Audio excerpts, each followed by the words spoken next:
MS access. एक संगठन में ये आवश्यक है कि अपने व्यापार, कर्मचारियों और अन्य दूसरी चीजों से संबंधित रिकॉर्ड को रखा जाए। उदाहरण के लिए एक कार्यालय के लिए अपने कर्मचारियों के बायोडाटा, उनकी आय का वितरण, व्यापारिक ग्राहकों आदि के रिकॉर्ड को बनाए रखना आवश्यक है। डाटा को इस प्रकार से बनाया जाए कि वे आसानी से उपलब्ध हो सके और उन्हें इच्छित फॉर्मेट के रूप में प्रस्तुत किया जा सके। डाटा को आप अपनी सुविधा अनुसार बदल भी सकते हैं। छात्रों के अंकों का नमूना डाटाबेस के रूप में नीचे दिया गया है। डाटाबेस, आप डाटा शब्द से परिचित हैं। किसी वस्तु, व्यक्ति या समूह के बारे में किसी तथ्य अथवा जानकारी को डाटा कहा जाता है। कुछ लोग इसका उच्चारण डेटा भी करते हैं, परंतु हम इसको डाटा ही लिखेंगे। किसी व्यक्ति का नाम, किसी वस्तु का वजन तथा मूल्य, किसी कक्षा के विद्यार्थियों की उम्र, आपके पेन की लंबाई, ये सभी डाटा के उदाहरण हैं। जब कोई डाटा हमारे लिए उपयोगी तथा सार्थक होता है तो उसे हम सूचना कहते हैं। डाटा सूचनाएं हमारे लिए बहुत महत्वपूर्ण है। अपने लगभग हर कार्य में हमें सूचनाओं की आवश्यकता होती है।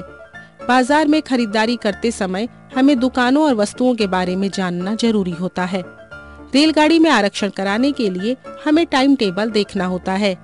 किसी दुकानदार को अपने पूरे स्टॉक और प्रत्येक वस्तु के विक्रय मूल्य का ज्ञान होना आवश्यक है।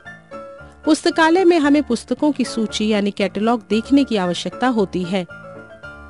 अपने मित्रों तथा रिश्तेदारों को पत्र भेजते समय हमको नाम पतों की डायरी देखनी पड़ती है। किसी कठिन शब्द का अर्थ देखने के लिए शब्दकोश को देखा जाता है। जब एक जैसी अनेक वस्तुओं के बारे में जानकारी एक ही जगह एकत्र की जाती है तो उसे केवल डाटा नहीं बल्कि डाटाबेस कहा जाता है। रेलवे टाइम टेबल, पुस्तकों की सूची, नाम पते की डायरी, शब्दकोश आदि सभी डाटाबेस के उदाहरण हैं। तकनीकी शब्दों में कोई डाटाबेस आपस में संबंधित सूचनाओं का एक व्यवस्थित संग्रह होता है।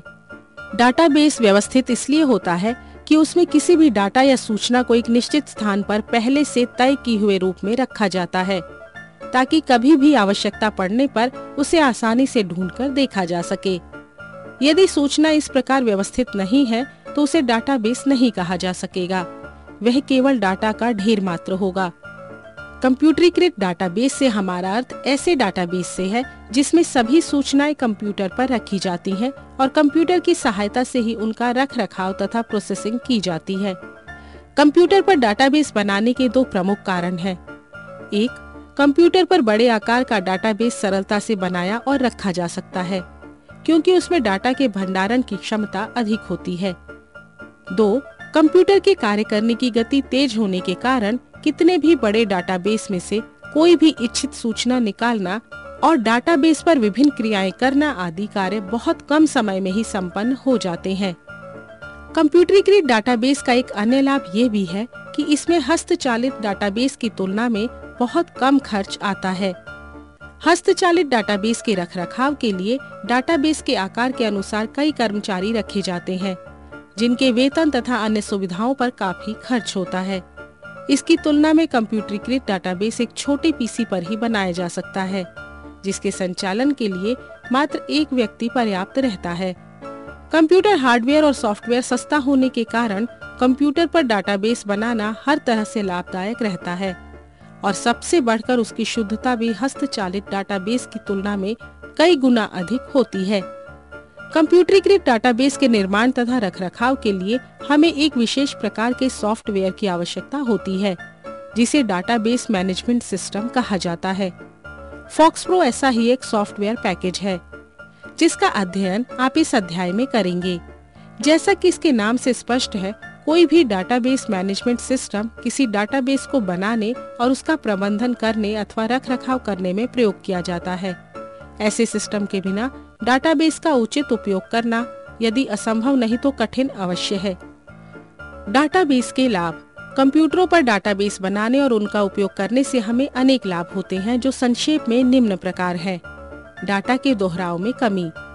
अच्छी तरह व्यवस्थित किए गए डाटाबेस में सामान्यतः डाटा का कोई दोहराव नहीं होता।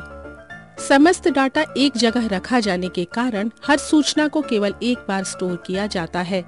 इससे बहुत सा समय और परिश्रम बच जाता है। डाटा की अनुकूलता।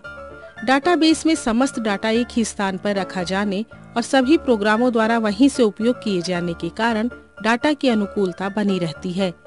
क्योंकि उसमें परस्पर विरोधी सूचनाओं अथवा एक ही सूचना के दो मानों की संभावना समाप्त हो जाती है। डाटा की प्रतिकूलता तब उत्पन्न होती है जब डाटा दो जगह रखा गया हो और केवल एक जगह सुधारा गया हो। डाटा का साझा करना। डाटाबेस बनाने का एक मुख्य उद्देश्य डाटा को कई प्रोग्रामों द्वारा उपयोग करना संभव बनाना होता है। प्रोग्रामों को अपना डाटाबेस तैयार करने की आवश्यकता नहीं होती और उनकी सभी आवश्यकताएं एक साझा डाटाबेस से पूरी हो जाती हैं। इससे बहुत सा समय और परिश्रम बच जाता है। हम उसी डाटाबेस का उपयोग करके नए प्रोग्राम भी तैयार कर सकते हैं और इससे दूसरे प्रोग्रामों तथा डाटाबेस की डिजाइन पर सामान्यतः कोई गलत प्रभाव नहीं पड़ता। डाटाबेस का मानकीकरण। साधारण प्रोग्राम तैयार करते समय हर प्रोग्राम एक ही डाटा को अलग रूप में प्रयोग करता है, जिससे बहुत सा भ्रम उत्पन्न होता है और उपयोगकर्ता के लिए समस्या होती है। परंतु डाटाबेस में समस्त डाटा एक मानक के रूप में स्टोर किया जाता है। इससे उनके अर्थ और उपयोग के बारे में कोई भ्रम नहीं होता। यदि डाटाबेस में बहुत नाजुक सूचनाएं स्टोर की गई हैं और उन्हें अन्य प्रोग्रामों को भी निर्यात किया जाता है, तो यह गुण महत्वपूर्ण है। डाटा की एकात्मकता या पूर्णता। डाटाबेस में समस्त डाटा एक केंद्रीय स्थान पर स्टोर किया जाता है और उसका रखरखाव एक डाटाबेस प्रबंधन पैकेज द्वारा किया जाता है। इसलिए डाटाबेस बहुत एकात्मक होता है। निरंतर सुधार से इसे सरलता से अद्यतन रखा जा सकता है। इसका अर्थ है कि हम अपनी आवश्यकता का डाटा एक ही स्थान से प्राप्त कर सकते हैं और वह नवीनतम भी होता है। डाटाबेस को ऑनलाइन अपडेट भी किया जा सकता है, जैसा कि कंप्यूटरकृत रेलवे रिजर्वेशन द्वारा किया जाता है। डाटा की सुरक्षा।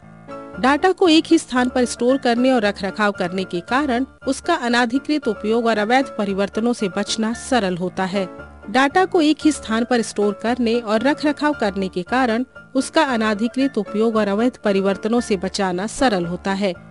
डाटा की निजता और गोपनीयता उसे एक जगह रख कर बनाए रखी जा सकती है। इसके अलावा इसे दुर्घटनाओं अथवा दुर्भावनाओं से नष्ट होने से बचाया जा सकता है। डाटाबेस प्रबंधन तंत्र के तत्व। किसी डाटा मैनेजमेंट सिस्टम के कार्य को समझने और उनका उपयोग करने से पहले डाटाबेस और उसके तत्वों को ठीक प्रकार समझ लेना आवश्यक है। डाटाबेस के संदर्भ में हम अनेक शब्दों का प्रयोग करते हैं। इन शब्दों का परिचय निम्न प्रकार है। Database file. प्रत्येक डाटाबेस में हर प्रकार के डाटा को फाइलों के रूप में रखा जाता है। एक डाटाबेस में अनेक फाइलें हो सकती हैं, लेकिन प्रत्येक स्वयं में एक अलग डाटाबेस की तरह माना जाता है। इसलिए डाटाबेस की हर फाइल को डाटाबेस फाइल कहा जाता है। किसी डाटाबेस फाइल में एक जैसे ढांचे वाले अनेक रिकॉर्ड होते हैं। प्रत्येक रिकॉर्ड किसी एक वस्तु के बारे में कुछ निश्चित सूचनाओं का संग्रह होता है। ऐसी हर सूचना को डाटा फील्ड या केवल फील्ड कहा जाता है। उदाहरण के लिए अनेक मित्रों परिचितों के नाम पतों के डाटाबेस में हर रिकॉर्ड में ये फील्ड हो सकते हैं। मित्र का नाम, पता, शहर का नाम, pin code number, phone number आदि। इसी प्रकार किसी कंपनी के कर्मचारियों के वेतन की गणना से संबंधित डाटाबेस के प्रत्येक रिकॉर्ड में ये सूचनाएं शामिल की जा सकती हैं। नाम, भविष्य निधि संख्या, पद, विभाग, जन्म तिथि, नियुक्ति तिथि, मूल, वेतन, अन्य भत्ते आदि। किसी डाटाबेस फाइल के रिकॉर्डों में कौन कौन से और कितने फील्ड रखे जाएंगे, ये हमारी आवश्यकता के ऊपर निर्भर करता है।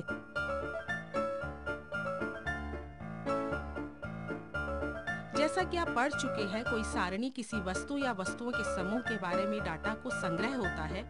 सबसे पहले आपको ये तय करना पड़ता है कि आप किसी टेबल में क्या क्या सूचनाएं स्टोर करना चाहते हैं, ताकि वह आपको अपना कार्य करने के लिए आवश्यक और पर्याप्त जानकारी दे सके।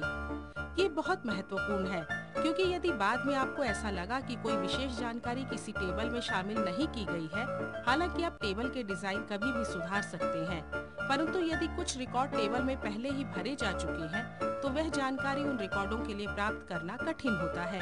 उदाहरण के लिए, यदि आप किसी कर्मचारी के बारे में सारणी बना रहे हैं, तो आप उसका नाम, कर्मचारी संख्या, पदनाम, विभाग, जन्म तिथि, पद स्थापना तिथि, श्रेणी आदि डाटा उसमें शामिल कर सकते हैं। इसी प्रकार यदि आप किसी दुकान या स्टोर में स्टॉक इन्वेंटरी के लिए टेबल बना रहे हैं, तो वस्तु का नाम, कोड, संख्या, आपूर्तिकर्ता का नाम, इकाई, मात्रा, खरीद दर, मूल्य प्रति इकाई, कुल मूल्य, न्यूनतम आदेश आदि मात्रा इसमें शामिल कर सकते हैं। इसके अलावा आपको ये भी तय करना पड़ता है कि डाटाबेस में कितनी और कौन-कौन सी सारणियां होंगी। प्रत्येक सारणी आपको अलग-अलग बनानी होगी, जिसकी विधियां आगे बताई गई हैं। टेबल विजार्ड द्वारा सारणी बनाना। कोई नई टेबल बनाने के लिए सबसे पहले डाटाबेस विंडो में आइए। इस विंडो में टेबल बनाने के 3 विकल्प होते हैं: डिजाइन व्यू, टेबल विजार्ड और डाटा शीट व्यू। पहले हम टेबल विजार्ड द्वारा एक टेबल बनाएंगे। इसके लिए डाटाबेस विंडो में create table by using wizard विकल्प को क्लिक कर दीजिए। इससे टेबल विजार्ड प्रारंभ हो जाएगी। इसकी पूरी विधि निम्न प्रकार है। 1. ऊपर बताई गई विधि से टेबल विजार्ड प्रोग्राम को प्रारंभ कीजिए। इससे आपको इस विजार्ड का पहला डायलॉग बाईं बॉक्स पर दिखाई गई चित्र की तरह दिया जाएगा। 2. इस डायलॉग बॉक्स में 2 विकल्प बटन हैं, बिजनेस तथा पर्सनल।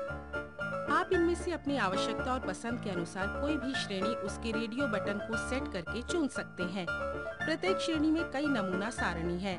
इस डायलॉग बॉक्स में 3 लिस्ट बॉक्स भी हैं। पहले लिस्ट बॉक्स सैंपल टेबल्स, इसमें से चुनी हुई श्रेणी की नमूना टेबलों के लिए नाम दिए जाते हैं।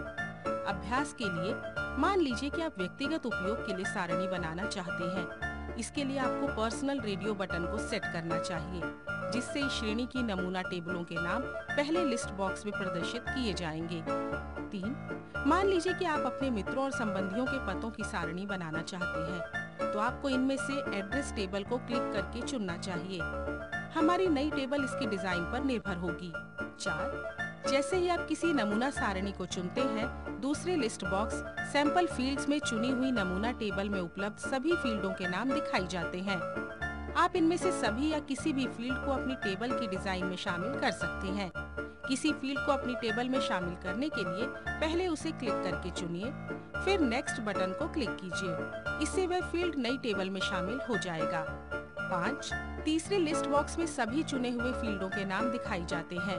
यदि आप इनमें से किसी फील्ड को निकालना चाहते हैं, तो उसे क्लिक करके चुनिए और उसे वापस दूसरे लिस्ट बॉक्स में भेजने के लिए बैक बटन में वापस भेज दिया जाएगा। 6. आप अपनी नई टेबल के लिए चुने हुए किसी फील्ड का नाम भी बदल सकते हैं। इसके लिए उस फील्ड को क्लिक करके चुनिए और रीनेम फील्ड का डायलॉग बॉक्स दिया जाएगा। इस डायलॉग बॉक्स के टेक्स्ट बॉक्स में उसे चुने हुए फील्ड के लिए नया टाइप कीजिए और ओके बटन को क्लिक कीजिए। इससे वह नाम प्रभावी हो जाएगा और डायलॉग बॉक्स बंद हो जाएगा। यहाँ हम पोस्टल कोड फील्ड का नाम पिन कोड रख रहे हैं। 7. समस्त आवश्यक फील्डों को चुनने के बाद नेक्स्ट बटन को क्लिक कीजिए।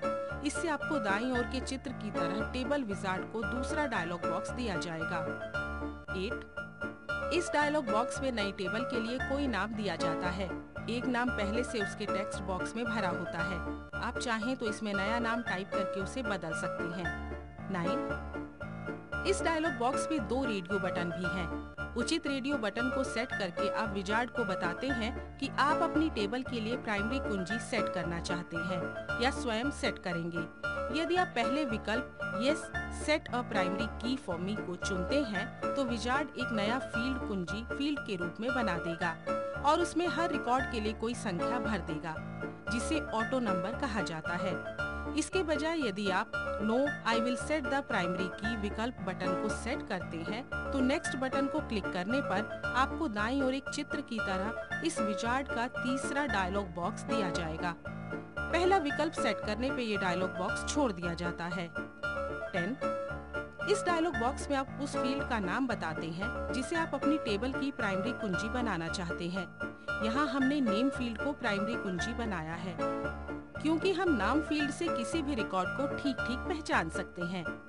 11. इसमें 3 रेडियो बटन हैं। यदि आप पहले radio button consecutive number dot save set करते हैं, तो MS एक्सेस हर रिकॉर्ड में कोई क्रम संख्या अपने आप भर देगा। यदि आप दूसरे radio button numbers enters dot को सेट करते हैं, तो केवल संख्याओं को उस प्राइमरी कुंजी फील्ड में स्वीकार किया जाएगा। यदि आप तीसरे radio button numbers and oblique और लेटर्स को सेट करते हैं, तो प्राइमरी कुंजी फील्ड में कोई भी मान भरा जा सकेगा। उचित विकल्प को सेट करके नेक्स्ट क्वेश्चन मार्क बटन को क्लिक कीजिए। इससे आपको चित्र की तरह टेबल विजार्ड का चौथा और अंतिम डायलॉग बॉक्स दिया जाएगा। 12. इस डायलॉग बॉक्स में भी 3 रेडियो बटन हैं। उचित बटन का चुनाव करके आप बताते हैं कि टेबल बना लेने के बाद आप क्या करना चाहते हैं। यदि आप टेबल डिजाइन सुधारना चाहते हैं तो पहले radio button modify the table design को सेट कीजिए। यदि आप सीधे उसमें डाटा भरना चाहते हैं तो दूसरे विकल्प एंटर डाटा डायरेक्टरी को सेट कीजिए। और यदि विजार्ड से उस टेबल के लिए डाटा प्रविष्टि फॉर्म बनवाना चाहते हैं तो तीसरे विकल्प बटन एंटर डाटा इनटू को सेट कर दीजिए। उचित विकल्प को चुनने के बाद फिनिश बटन को क्लिक कीजिए। इससे वह टेबल बना दी जाएगी और यदि आपने दूसरे रेडियो बटन सेट किया है तो एक डाटा शीट दी जाएगी जिसमें आप टेबल के लिए रिकॉर्ड भर सकेंगे। डाटा भरने के बारे में आगे बताएंगे। डाटा शीट व्यू में टेबल बनाना। यदि हम अपनी आवश्यकता की लगभग सभी प्रकार की टेबलें विजार्ड प्रोग्राम की सहायता से बना सकते हैं, परंतु कभी-कभी हम स्वयं कोई टेबल बनाना चाहते हैं। ऐसा विजार्ड के बिना भी किया जा सकता है। ऐसा 2 प्रकार से किया जा सकता है, डाटा शीट व्यू में और डिजाइन व्यू में। पहले हम पहली विधि बताएंगे क्योंकि डाटा शीट व्यू में टेबल बनाना बहुत सरल है। आप पीछे दिए गए चित्र के अनुसार डाटाबेस विंडो में create table by entering data विकल्प को डबल क्लिक करके एक खाली डाटा शीट प्राप्त कर सकते हैं जो दिए चित्र की तरह दिखाई देगी। प्रारंभ में डाटा शीट में सभी फोल्डरों की चौड़ाई समान रखी जाती है और उनके नाम क्रमशः फील्ड 1, फील्ड 2, फील्ड 3 आदि रखे जाते हैं। आप आगे बताई गई विधियों से इन फील्डों के नाम और चौड़ाई अपनी सुविधा और आवश्यकता के अनुसार रख सकते हैं। किसी फील्ड का नाम बदलने के लिए उसके नाम या टेबल को डबल क्लिक कीजिए। इससे वह नाम चुन लिया जाएगा और उल्टे रंग में दिखाया जाएगा। अब वह उस फील्ड के लिए कोई नया नाम टाइप कर दीजिए और एंटर दबाइए। इससे फील्ड का नाम बदल जाएगा। आप इस प्रक्रिया को अन्य फील्डों के लिए भी दोहरा सकते हैं। जब पर्याप्त संख्या में फील्ड हो जाएं, तो शेष फील्डों को वैसा ही रहने दीजिए। किसी फील्ड की चौड़ाई बदलने के लिए माउस पॉइंटर को उस फील्ड के दाएं किनारे पर लाइए। वहां माउस पॉइंटर का रूप बदल जाएगा और वह एक दाएं बाएं संकेत करते हुए डबल तीर वाले क्रॉस जैसे दिखाई देगा। उसी समय माउस बटन को दबाकर पकड़ लीजिए और उसे दबाए रखकर किनारे को फील्ड की चौड़ाई बढ़ाने के लिए दाईं ओर तथा घटाने के लिए बाईं ओर खींचिए। इच्छित चौड़ाई का फील्ड हो जाने पर माउस बटन छोड़ दीजिए। ये क्रिया आप सभी आवश्यक फील्डरों के साथ कर इस प्रकार आप उन सभी फील्डों के नाम और चौड़ाई तय कर सकते हैं जिन्हें आप अपनी टेबल में शामिल करना चाहते हैं। अन्य फील्डों को वैसा ही छोड़ दीजिए। उन्हें टेबल में शामिल नहीं किया जाएगा। टेबल के डिजाइन को सुरक्षित करने के लिए Ctrl+W दबाइए तथा दाईं ओर ऊपरी कोने पर बने X बटन को क्लिक कर दीजिए। इससे आपको टेबल का नाम बदलने और उसकी प्राइमरी कुंजी तय करने का अवसर दिया जाता है। प्राइमरी कुंजी बताने यदि कोई हो और सही नाम टाइप के बाद टेबल को सुरक्षित कर दिया जाएगा। सारणी में डाटा प्रविष्ट करना। डाटाबेस के डिजाइन बनाने के बाद सबसे महत्वपूर्ण कार्य सारणियों में डाटा भरना होता है। आप टेबलों में रिकॉर्ड जोड़ सकते हैं और आवश्यक होने पर पुराने रिकॉर्डों को सुधार सकते हैं। टेबलों में डाटा भरना कठिन नहीं है।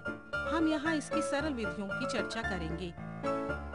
इसके लिए हम अपनी नई टेबल का उपयोग करेंगे। नए रिकॉर्ड जोड़ना। किसी डाटाबेस की किसी सारणी में नए रिकॉर्ड जोड़ने के लिए पहले उस सारणी को खोल लीजिए। अब आप उस नए रिकॉर्ड या तो डाटा शीट व्यू में भर सकते हैं या उसके लिए बनाए गए डाटा फॉर्म भर सकते हैं। क्योंकि डाटा फॉर्म आपके कोर्स में नहीं है, इसलिए हम डाटा शीट व्यू में प्रविष्ट करेंगे। पहले अपने डाटाबेस को खोलिए और डाटाबेस विंडो की टेबल्स टैब शीट में आइए। इस शीट में आपको डाटाबेस में बनी हुई टेबलों के नाम दिखाई देंगे। इनमें से टेबल को क्लिक करके चलिए।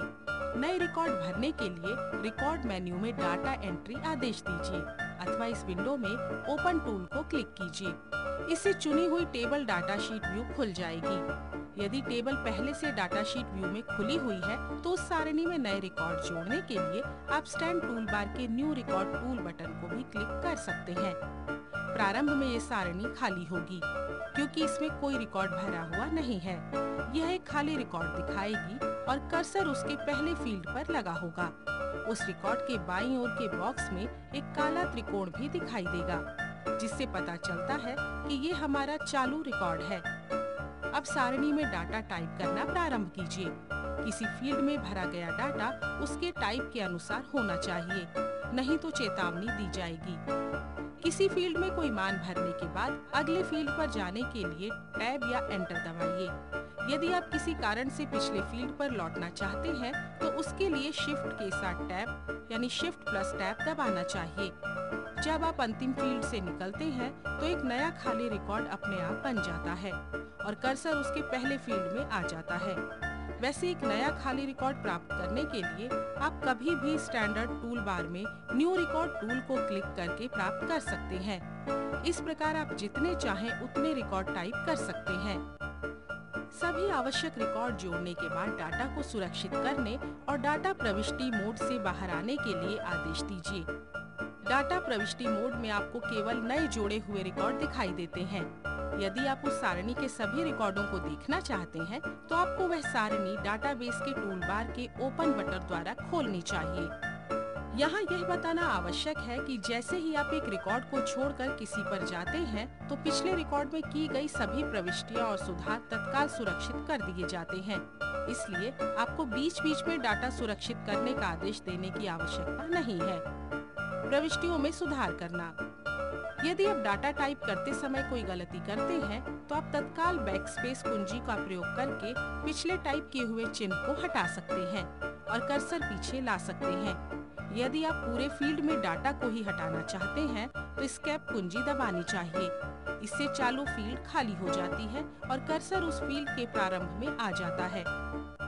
आप किसी रिकॉर्ड या फील्ड में भरे गए डाटा को भी सुधार सकते हैं।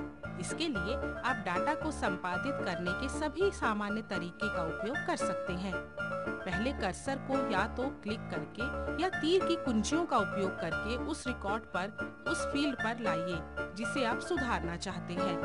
अब आप सामान्य संपादन कुंजियों का उपयोग करके उस फील्ड के उस डाटा को संपादित कर सकते हैं।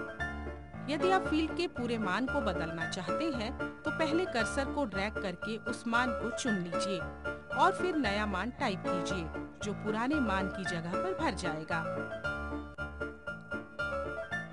इनके साथ किसी सारणी के डाटा को जल्दी सुधारने के लिए आप कट प्लस एक्स, कॉपी यानी कंट्रोल प्लस सी तथा पेस्ट यानी कंट्रोल प्लस वी आदेशों का उपयोग भी कर सकते हैं। फील्ड के आकार में परिवर्तन।